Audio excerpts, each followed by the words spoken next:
Hey y'all, it's Boss Knows Divine. In this video, we will be recreating 2 of my Mercari orders. To keep my orders organized when I have more than one, I'll write in a journal everyone's nail size, their design, and how many sets they have in each package, and I'll always highlight when I'm done and write a check or a dot when I start.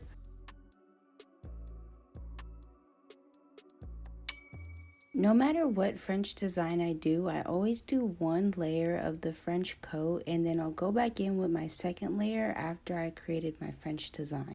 If you don't want to break your neck, make sure you write the color scheme of the nails down on a piece of paper.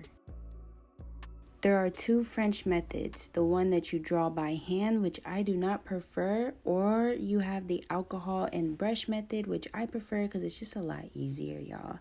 It's so much easier. I did have to go back in to reshape them with some gel afterwards, but that was perfect.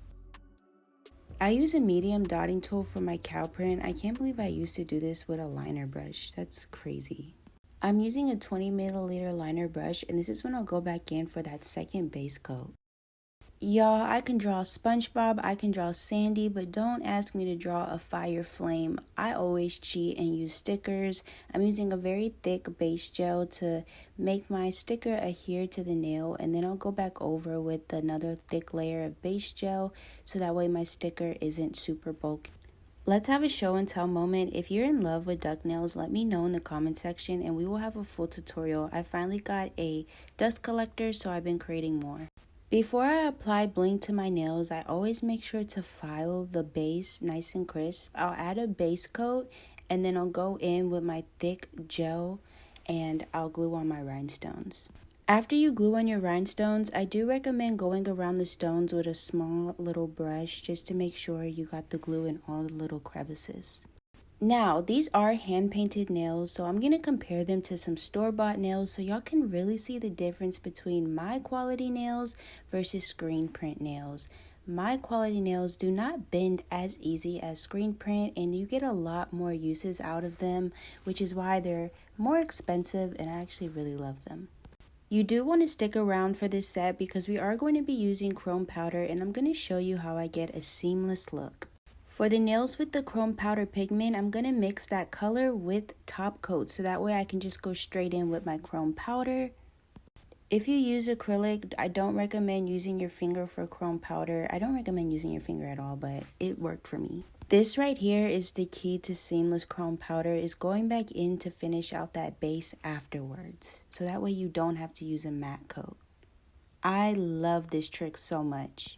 The design you see on these pink nails is a foil transfer.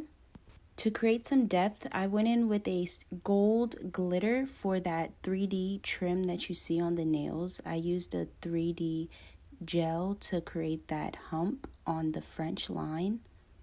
You want to make sure that your glitter isn't super messy, so you can go back in with a cleanup brush just to clean up any glitter that messed up on the sides. After I get all my bases down, I'll go in and put any bling on any nails that need it. I do add the bling before the top coat just to make sure everything adheres nice and well to the nail. I'll go in with my base gel, then I'll go in with my thick gel, and I'll pretty much pat on these little rhinestones that you see. I absolutely love these so much. They're so cute. Now, I love to repurpose jewelry. I got this bracelet from Goodwill and it was brand new, but I added it to this set. I think it just adds a beautiful touch. I also went and added a little bit of oil to it and added top coat on top of it and added a little bling charm to the end where it was a little bulky. This is where I'll buff it with some oil just to make sure it's nice and shiny. But that is our orders, y'all. I hope y'all enjoyed it. As you may know, we are starting a cartoon nail art journey. Please let me know what cartoon nail art you would like to see me do a full tutorial on. And I will see y'all later. Follow Boss Nails Divine for more nail art tutorials. Bye, y'all. I had so much fun.